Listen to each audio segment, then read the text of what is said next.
Like, this could be his last album easily.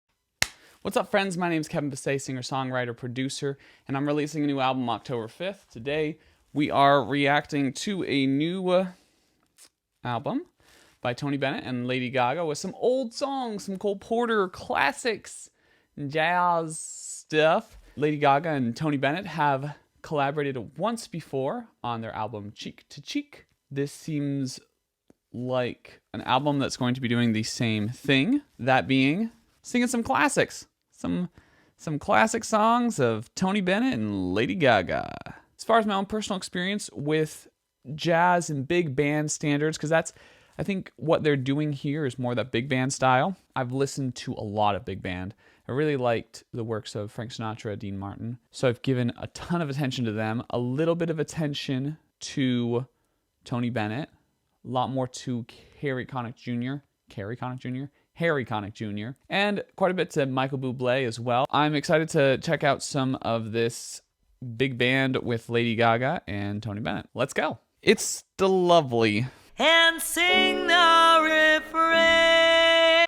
That transition is really cool from that like kind of toned down piano part to the build.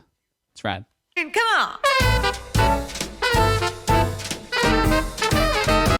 Great stuff. That's a good starter song for the album.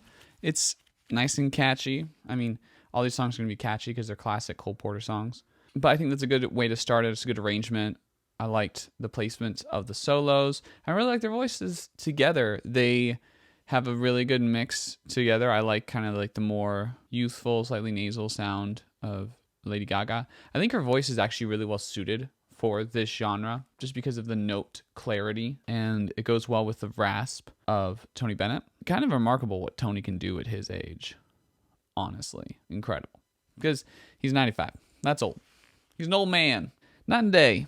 Tick-tock of a stately clock as it strikes. I like the creative liberties they took on that first verse, like the pure percussive parts versus the more Hands against the wall. chordal harmonic color parts. It's really cool.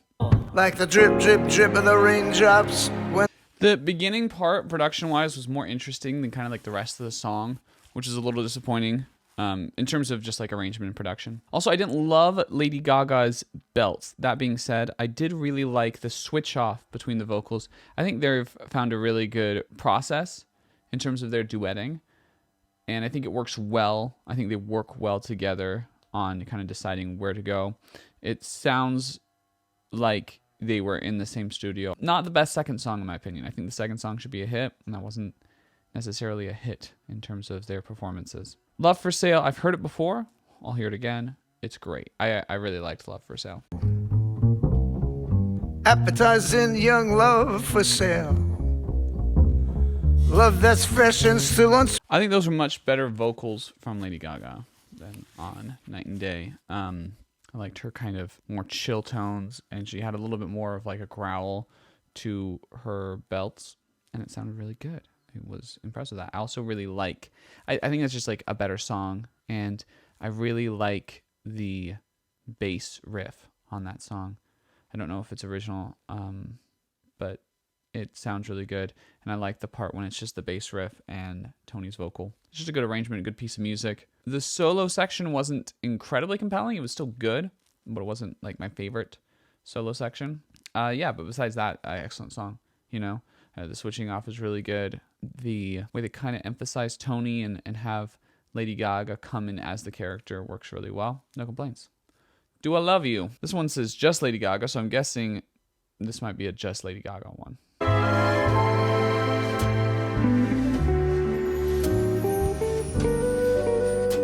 That guitar coming in during the solo section is pretty brilliant. That's a good moment. Kind of like the orchestral build and then the electric guitar and the jazz tone. Nice. I think that was the best vocal performance from Lady Gaga so far on this album. I mean, we're only 4 songs in, but she sounds really good on that one. I like the variation in her vocal styles throughout. It sounded good, sounded jazzy. So I'm realizing kind of just like this common thread of not being as in love with the production of this. It's still good. It's just not super thrilling, and it's not super interesting. It still works. In general, I don't think they're always making the best choices, and I don't chalk that up to Lady Gaga or Tony Bennett, but rather to the producer. Would have been interesting if they would have recruited some bigger name producer like a Mark Ronson. The bass tones they're capturing are like worth it though. I've got you deep in. Yeah, that one wasn't for me. I mean, the thing is, I like the song. I've Got You Under My Skin. I've heard it before and I've enjoyed it, but that version just didn't really get under my skin. Maybe it did get under my skin. I honestly, after hearing that one, I'm like, oh, do I want to keep reacting to this? It's kind of boring. It's just kind of a boring arrangement. Yeah, weird. I don't know. Something weird about that one. Let's go on to I Concentrate on You. A little more of a bossa rhythm. I like it. On your smile, so sweet, so tender. That was great. I really liked the energy that Lady Gaga brought to the vocal there. It just was awesome. I mean, she really kind of brought an excitement to that track that I don't know was inherent in the track, but that, I mean, she just was able to bring to the table in a cool way. There wasn't too much going on in terms of changing an energy in the production, but her additions to it really upped it, you know? At the very beginning of the song, I was feeling a little oh, I'm kind of sleepy. Tony's voice isn't that appealing to me in this song. And then Gaga came in and I was just like, whoa, this is great. This is some good stuff. I wish Frank Sinatra or Dino were still around to do an album with her, because I think that would be a really interesting album. Next song is I Get a Kick Out of You. I really like how that song picks up. It sounds really cool. It's groovy. And the call and responses sound really good. The little background ad-libs are really great on this as well. I get no kick from champagne. Yeah, that one was overall just really great. I think that was kind of a step up from everything else on this album, honestly. Really great vocal performances from everyone involved. Nice mixing, bringing the right instruments to the front in the right moments. I liked what each of them were doing. I really liked what Lady Gaga was doing with her vocals and what Tony Bennett was doing with his vocals. I also like the piano work post-solo. If you can call that a solo section, more like an instrumental section. I like that kind of descending thing that was going on there. It sounded really cool, really clean. I like that high Lady Gaga did at the end. I thought it suited the song really, really well. And yeah, that was a good one from them to do. Okay, I might end the next one early because I don't love Tony Bennett. I'm sorry. We'll see. Yeah, I'm just not a huge Tony Bennett fan. Yeah, so hearing him alone, I'm just like, this is all right. It's not my thing. I'm moving on. Lady Gaga alone. Let's do it. When the little blue. There hasn't been a single moment of this song that I just don't absolutely love. I think the beginning with her in the piano sounded phenomenal, and then the pickup sounded great.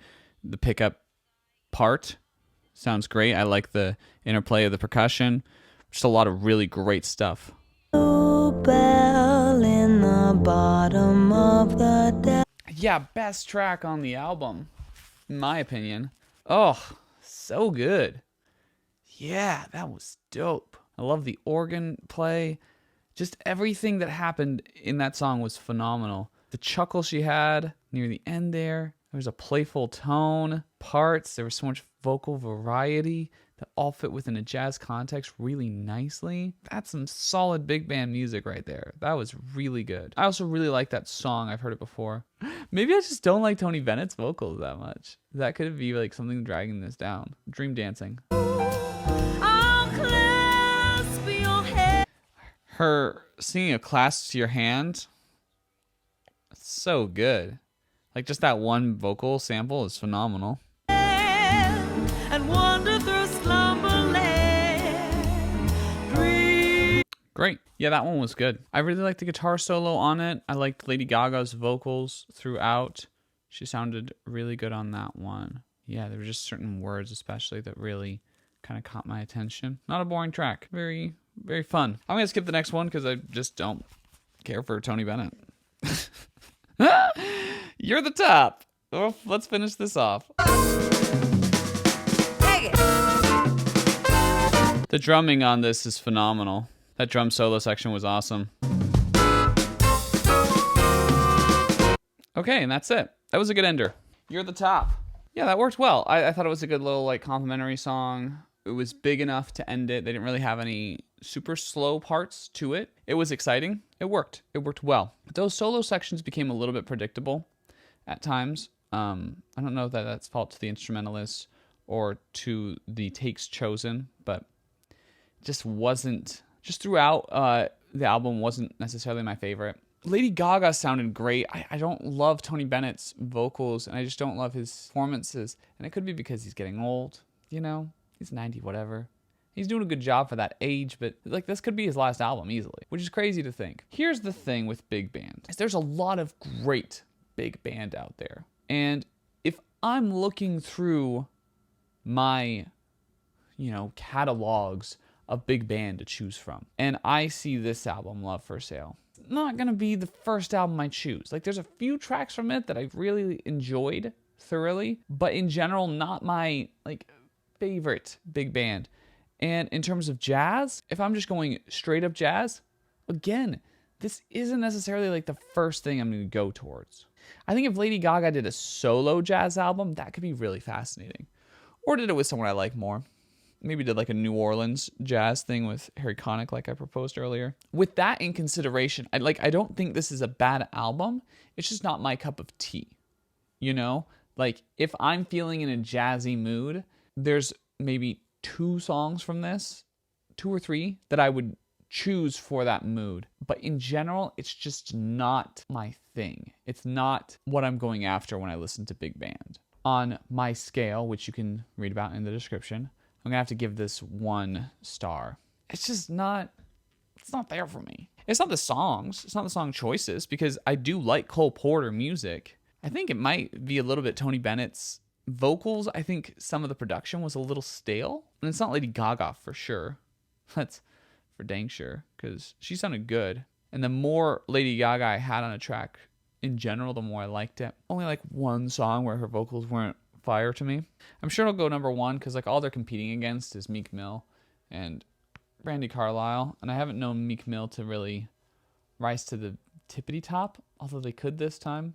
So this will probably be a big album. Got a lot of support behind it from both Lady Gaga and Tony Bennett fans. I need to check out more of the Meek Mill and Brandi Carlile albums.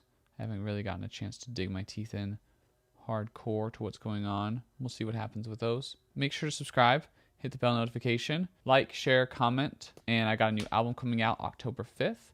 If you want to review that album, go ahead and give it a 1 star. I would just be happy that it was reviewed. This makes me want to go listen to some good big band, like some of my favorite artists in big band and in New Orleans jazz.